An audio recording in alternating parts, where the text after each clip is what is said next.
اور مردوں کو یہ کرنا چاہیے کہ ان کا خیال رکھیں, ہاں, ان کو سپورٹ دیں, ساری فیملی کو. یہی میں سب سے کہتی ہوں کہ دیکھیں یہ ایک فیملی سپورٹ کے بغیر نہیں کام چل سکتا. بالکل. اور جب ہم مردوں کی بات کرتے ہیں کہ مردوں کو بھی آنا چاہیے سیمینارز میں, ان کے لیے بھی آگاہی ہو. ہر مرد اپنی بہن کو, ماں کو, بیٹی کو ان کا خیال رکھے گا, ان کو ریپرزینٹ کر رہا ہوگا کہ ان کے لیے وہ کیا کر سکتا ہے, اور پھر ہم اس کو ایریڈیکیشن کی طرف جلدی لے کے جا سکتے ہیں. اور یہی ہم بہنیں یہ سمجھتی ہیں کہ ہم یوز لیس ہو گئے, ہاں, ہماری کوئی وہ نہیں. حالانکہ دیکھیے عورتوں ہی سے گھر چلتا ہے, بے شک, عورتوں ہی اگر بیمار ہو جائیں تو سارا گھر نظام درہم برہم ہو جاتا ہے. اور میں تو یہ بھی کہتی ہوں کہ عورتوں کو ایجوکیشن بھی بچیوں کو ہونا چاہیے. ہمارے کلچر میں آپ اگر دوسری طرف جائیں انڈر پریویلیج یا آپ کالونی اس ایسی جگہ, وہاں اور بچوں کو نہیں پڑھاتی, لڑکیوں کو نہیں, کیونکہ ان کو یہ خیال ہے کہ اور لڑکیاں پڑھ کے کیا کریں گی, مرد پڑھیں. حالانکہ دیکھیے وہی جنریشن بناتی ہے.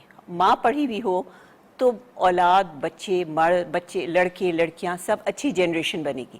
تو اگر عورت پڑھی بھی ہو تو اسی سے اس کو فائدہ ہو, اس کی صحت اچھی ہو, اس کا خیال رکھے. مرد خیال نہیں رکھے گا تو کیسے کام چلے بلا شبہ. اور ہم اس نے دینا ایگزیکٹلی ہم شہر میں بیٹھ کے بات کرتے ہیں, سیمینارز کرتے ہیں, ہمارے دیہی علاقوں کی صورتحال کیا ہے؟ نہیں, اب ہم نے بڑی کوشش کری, کیونکہ دیکھیں نا سب سے زیادہ, مگر آپ یہ بھی نہیں کہیے ہمارے اپنے پڑھی لکھی عورتیں بھی نہیں جاتی ہیں. ہاں, میں نے بہت جگہ ہوا کہ میں جس پہ زیادہ ایمفسائز کر رہی ہوں, کوشش اس بات کی کر رہی ہوں کہ خود آپ ہر مہینے سیلف ایگزامینیشن کرو. اگر آپ کو کوئی تبدیلی نظر آئے آپ ڈاکٹر کے پاس فوراً جاؤ. اس میں جب ڈاکٹر کا وقت آتا ہے تو ہمارے گھر کے مرد اور مائیں بہنیں جو بھی ہوتی ہیں ان کو سپورٹ کی ضرورت ہوتی ہے. مگر سیلف ایگزامینیشن, اور اس کو ہم نے دیہی علاقوں میں بھی آپ نے دیکھا ہوگا 2-3 سال سے ہم سیل فون پہ کر رہے ہیں, اس کی وجہ سے بہت فرق پڑا ہے. اس کی وجہ سے یہ ہوا کہ دیکھیے ہر جگہ سیل فون تو میرے خیال میں اب بہت زیادہ ہے موجود. تو اس سے میرے خیال لاسٹ ایئر بھی ہوا تھا, مگر کووڈ کی وجہ سے ہمیں تھوڑا ڈسکنٹینیو کرنا پڑا تھا. اور یہ آپ نے بڑی امپورٹنٹ بات کی سیلف ایگزامینیشن کی, کیونکہ لاسٹ ٹائم میں نے یہیں پہ پریزیڈنٹ ہاؤس میں جو سیمینار اٹینڈ کیا اس میں یہ بتایا گیا کہ ایک والنٹ سائز کی اگر گلٹی آپ کو محسوس ہوتی ہے تو آپ کو فوری طور پہ ڈاکٹر کے پاس جانا ہے, وہ اتنی چھوٹی نہیں ہوتی کہ ویزیبل نہ ہو. انہوں نے تو یہ بھی کہا کہ مٹر کے دانے, بالکل مٹر کے دانے سے والنٹ وہ فرسٹ سیکنڈ سٹیج کا ہوتا ہے. اگر اسی میں ڈائگنوز ہو جائے تو 98-99% ریکوری ہے. آپ کو کیمو بیماریوں سے اس تکلیف سے بھی نہیں گزرنا پڑتا, خرچہ بھی نہیں ہوتا جو افورڈ کر لیتے ہیں, مطلب اگر چلے جائیں تو وہ سارے پروسیجرز بچ جاتے ہیں. تو اسی لیے بہت ضروری ہے ہماری بہنوں کو کہ ہر مہینے, میں کہتی ہوں میموگرام ضرور کرائیں. مگر ہمارا ملک ابھی انڈر ڈیولپ کنٹری, ہم اتنا افورڈ نہیں کر سکتے کہ ہم ساری بہنوں کو میموگرام کی طرف بھیج ہر 9 میں سے ایک خاتون ہو رہی ہے. ہاں, آپ یہ سوچیے کتنا الارمنگ ہے کہ ہر 9 میں سے یہ ڈاکٹرز کہہ رہے ہیں. تو آپ خود سیلف ایگزامینیشن مہینے میں ایک دفعہ ضرور کریں. یہ بہت اہم بات آپ نے کی, چونکہ I was about to ask کہ ہم کیوں میموگراف کی طرف نہیں بڑھتے. تو اس میں ڈاکٹرز بھی یہ رائے رکھتے ہیں اور یہ بتاتے بھی ہیں because of under developed nation کہ اگر ایک اسپیسیفک ایج ہے تو اس کے بعد تو آپ سال میں ایک بار ضرور کریں, یا اگر فیملی ہسٹری ہے تو آپ ضرور میموگرام کریں, ادروائز ریکوائرڈ نہیں ہے. The easiest thing you can do is self examination, اور اس کی طرف ہمیں بڑھنا بھی چاہیے. ایک بات اور بھی, کیا ہم نے کسی اور ملک کو اسٹڈی کی, بیکاز جب ہم ایشیائی ممالک کی بات کریں تو پاکستان میں ہم دیکھ رہے تیزی سے بڑھ رہا ہے. تو جس ملک میں پہلے تھا یا وہاں کا گراف اوپر تھا اور انہوں نے نیچے کیا ہو, انہوں نے کس طریقے سے نیچے کیا کہ ہم اسے ریپلیکیٹ کر سکیں ان پاکستان؟ نہیں دیکھیے, سب سے زیادہ یہی ہے کہ ٹیبو. ہمارے ملک میں, ہم اپنے ملک کی بات کریں تو ہم لوگ بالکل ڈسکس نہیں کرتے تھے. ہاں, اور اب تو پھر بھی ہو رہا ہے, ٹی وی میں بھی آ رہا ہے, اور بڑی اچھا ہو رہا ہے کہ وہ پینل ڈسکشنز ہو رہے ہیں, اویئرنیس ہو رہی. تو جو آپ امریکہ اور جو ویسٹ کنٹریز ہیں اس میں تو دیکھیے ان کی ہیلتھ فیسلٹیز بہت اچھی ہیں, ان کو ہم کمپیئر نہیں کر سکتے اپنے ملک سے. ہمارے یہاں بہت سارے ہیلتھ ایشوز ہیں, مگر یہ خیال ہوتا ہے کہ جو بیسک اتنی زیادہ پھیل رہا ہے, اور یہ ایسی بیماری ہے جو بہت جلدی اسپریڈ ہوتی ہے, تو اس کو ہم پہلے کنٹرول کریں پھر اور آگے کریں گے. اور ایسا ہر جگہ ہر ملک میں یہ ہے کہ اگر سیلف ایگزامینیشن خود کر رہے ہوں گے تو جلدی ڈائگنوز شاید جلدی ڈائگنوز ہوگا تو فوراً سے ٹریٹمنٹ کی طرف ہم بڑھ ٹریٹمنٹ جائیں ہوگا نا، آپ کے خرچہ بھی کم ہوگا، کیمو جو تکلیف سے آپ ہماری بہنیں ایموشنل ٹراما جی وہ ایک الگ چیز ہے چیز ہے کہ اس میں ہم اس کے ساتھ ساتھ جیسے میں بریسٹ کینسر کا ہم کر رہے ہیں اور ڈفرینٹلی ایبل لوگوں کے پہ بھی ہم کام کافی کر رہے ہیں، کرنے کی کوشش کر رہے ہیں کہ جتنا، کیونکہ اس کو گورنمنٹ لیول پر ہمیں تبدیلی لانی ہے بالکل. اور مگر یہ ساری چیزیں مینٹل سٹریس سے ریلیٹڈ ہے. بالکل آپ دیکھیے جن کو ڈائگنوز ہوتا ہے وہ یہ کہتی ہیں ہم سب سے پہلے سائیکالوجسٹ کے پاس جاتے ہیں، اور ڈاکٹرز نے بھی یہ کہا کہ میری بات ہوتی رہتی ہے تو انہوں نے کہا اگر آپ کو بریسٹ کینسر یا ہارٹ کا تو آپ سب سے پہلے سائیکالوجسٹ کو کنسلٹ کرو، کیونکہ مینٹل سٹریس سے اور بیماری بڑھتی ہے. ظاہر ہے پرابلمس ہوں گے، آپ وہ کریں گے اور پھر اس کے بعد نہ آپ ڈاکٹر کے پاس جانے کے لیے تیار ہوں گے کہ یہ مینٹل سٹریس ہوتا ہے، آپ ایک اگنور کرنا چاہتے ہیں، آپ اس سے ہٹنا چاہتے ہیں کہ ہم نہیں سوچیں.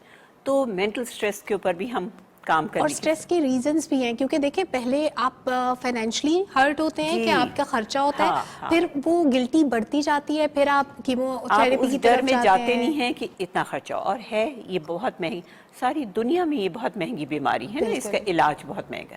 تو بس سب سے پہلے یہ ہے کہ آپ اپنا خیال رکھیں. اور بیگم صاحبہ میں آپ کا ایک انٹرویو دیکھ رہی تھی، آپ ایک اپلیکیشن پہ کام کریں، میں چاہتی ہوں وہ بھی ہمارے ساتھ شیئر کریں کہ اپلیکیشن جی کیا ہے. انشاءاللہ اس کو ڈیولپ کر رہے ہیں، ایک ایپ بنا رہے ہیں جس میں یہی کریں گے کہ اس سے ایپ سے ایک پہلے بھی تھا ٹیلی ہیلتھ، ہاں، اور اسی ٹائپ کا ہوگا، اور وہ آپ کو انڈیکیٹ کرے گا کہ آپ کہاں جا سکتے ہو، کہاں ہاسپٹل آپ کے قریب ہے، اور بہت ضروری ہے. اور وہ میں نے ٹیلی ہیلتھ کا سنا تھا کہ اس میں زیادہ تر عورتیں فون کر کے اپنے پرابلمس ڈسکس جو نہیں جا سکتی اور پھر دیکھیے نا، مرد اگر رات کو تھکا ہارا آئے تو وہ یہ سوچتا ہے کہ چلو آج نہیں، آج ٹھیک ہو، کل چلے. اور جنرلی بھی یہ ہم نے خواتین سے متعلق یہی دیکھا ہے کہ جب تک بیماری بہت زیادہ پھیل نہ جائے ڈاکٹر کے پاس نہیں جاتی، وہ بیئر کر رہی ہوتی ہیں. اور بہت ساری وجوہات ہوتے ہیں، فائنینشیل بھی ہوتے ہیں کہ کیسے کال لے کے جائے گا، کہاں جائیں گے، کیا. تو اس کے لیے ہم نے ابھی تو سمجھے یہ کرا بھی ہے کہ ہمارے پاکستان میں پورا ایک لسٹ بنائی ہے کہ ہماری جو افورڈ نہیں کر سکتی وہ بہنیں کہاں جائیں. اچھا وہ ہاسپٹلز، جی ہاسپٹلز کراچی میں سمجھیے، میں ایسے بالکل یاد نہیں ہوگا مگر میں آپ سے جی ہمارے پاس لسٹ ہے کہ پورے پاکستان میں کہاں کہاں ایسے ہاسپٹلز ہیں جو آپ ان کو فری دے بھی رہے ہیں، میموگرام کروا بھی رہے ہیں، اور پورے مطلب کچھ تو ایسے ہیں جو اکتوبر میں کر رہے ہیں اور کچھ ایسے ہیں جو پورے سال کرتے ہیں. اور یہ کتنی آسانی لوگوں کے لیے پیدا ہوگی کہ ایک اپلیکیشن پہ ایک کلپ پہ آپ کے پاس موجود ہے پوری لسٹ کہ آپ کس ہاسپٹل میں جائیں، آپ کے قریب کون سی جگہ ہے، کون سی فیسلٹی ملے گی. اگر آپ افورڈ نہیں کر سکتے تو پھر کیا کرنا ہے. اس کے علاوہ آپ ڈفرینٹلی ایبل لوگوں کے لیے بھی بہت سا کام کر رہی ہیں. اس کے لیے ہمیں بہت زیادہ، اور میں اب یہی سوچتی ہوں کہ اسٹریس اور ڈفرینٹلی ایبل کے لیے ہمیں ذرا سا آپ لوگوں سے ریکویسٹ کرنی پڑے گی کہ اس کے اوپر فوکس کریں. دیکھیں ہمارے ہاں آپ دیکھتے ساری دنیا میں چلے جاؤ، ان کے لیے ریمپس ہوتے ہیں. ہاں اگر بیسک یہ تو چیز ہے، اگر ریمپس نہیں ہوں گے تو وہ لوگ کیسے باہر نکلیں گے. اور یہ بات نہیں ہے کہ آپ سوچیں کہ وہ پڑھ نہیں سکتے، انٹیلیجنٹ نہیں ہے، سب کچھ کرتے. لیکن نابینا خاتون UN میں کام کر رہی ہیں تو وہ کیسے گئی. اور ابھی میں نے سنا، جس کا مجھے بڑا افسوس ہوا، کہ ایک بچہ نابینا تھا، اس نے کہیں کمپیوٹر کی کوئی جاب تھی، اس میں اس نے انٹرویو دیا. انہوں نے کہا تم نہیں کر سکتے. جب وہ بچہ وہاں پہنچ گیا تو کیسے نہیں کام کر سکتا. ہاں تو اتنی ہم لوگ انفارچونیٹ ہیں کہ ہمارے یہاں کوٹا سسٹم ہے، بالکل، بٹ اس کے اوپر کام نہیں ہوتا. افسوس کی بات. اور وہ کوٹے میں گنجائش بڑی کم ہوتی ہے. کوٹے میں چلیے اگر وہی دے دیں، کوٹا ہے تو صحیح، لیکن ڈفرینٹلی ایبل کے لیے تو ہے ہی نہیں. جی ایجوکیشن میں تو خیر بالکل ہی نہیں ہے.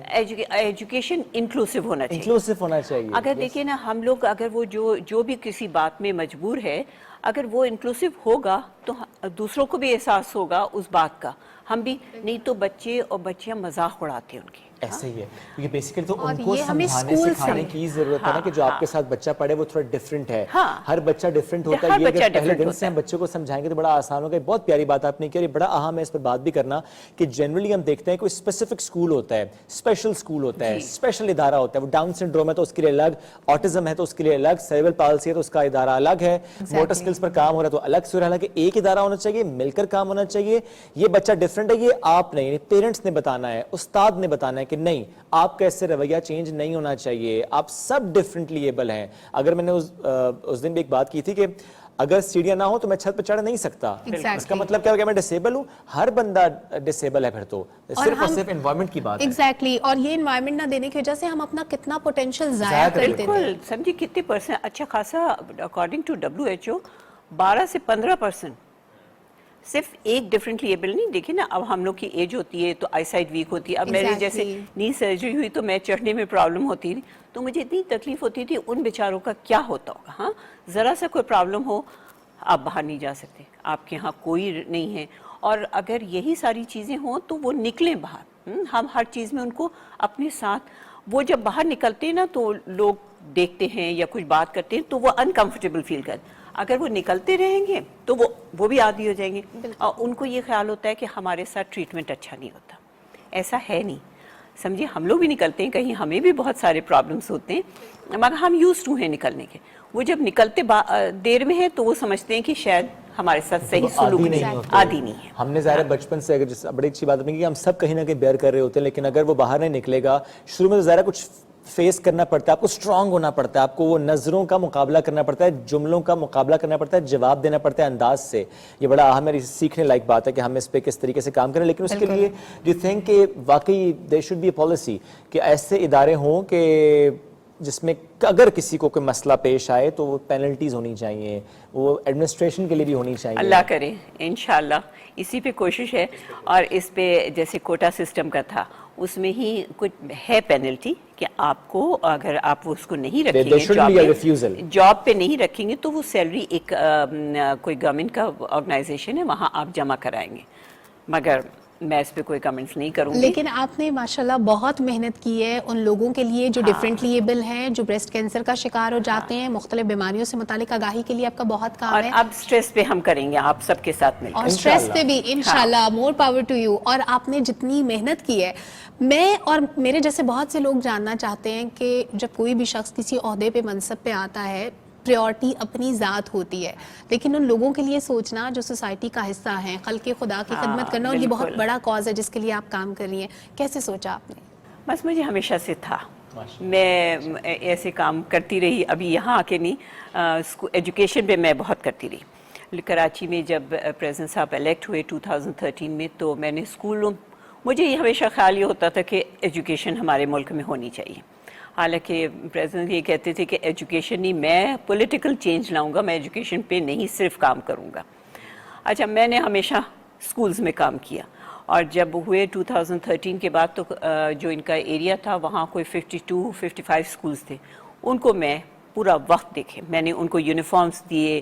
وہاں پہ ایک ریلوے اسکول تھا, اس کو ہم نے فنڈ ریزنگ کر کے اور اس کو اتنا اچھا اسکول بنا دیا, TCF کو دیا. دیکھو ہم لوگ ایکسپرٹ نہیں ہیں ایجوکیشن, ہم نے ہمیشہ یہ کہا کہ ہم خود نہیں چلائیں گے, جو ایکسپرٹ ہے وہ اس کو چلائے, تاکہ وہ, اور اس میں یہ سمجھی حال ہوا کہ لوگ ادھر ادھر سے لوگ آتے تھے سفارش کے لیے کہ ہمیں ایڈمیشن. اتنا اچھا, کوئی شک نہیں, سٹیزن فاؤنڈیشن کے جو اسکولز ہیں بالخصوص کراچی میں بہت زبردست کام کر رہے ہیں. اسی پہ شروع سے جب سے وہ بنا ہے میں اس پہ کام کر رہی ہوں. ہم نے خود کئی بار وزٹ کیا اور وہ اتنا زبردست کام ہے. جب آپ وہاں جائیں, state of the art building ہے, اتنا زبردست ان کا نظام تعلیم ہے. اور اب تو ان کے بچے اتنے آگے نکل چکے ہیں, پڑھا بھی رہے ہیں. نہیں, ہارورڈ میں ہیں ابھی, وہ ایک ایم فل کرنے باسٹن گیا ہے PhD کرنے, تو ان کے تو بچے ماشاءاللہ. اور دیکھیے ان کا یہ کہیں میں گورنمنٹ اسکولز میں جاتی رہی اور وہ مجھے اچھا نہیں سمجھتے تھے یہ کیوں آ رہی ہیں شاید ہماری.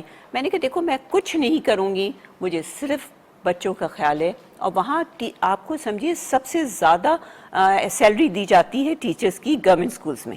اور مجھے اتنا شوق پہنچا کہ اس میں ہے, مگر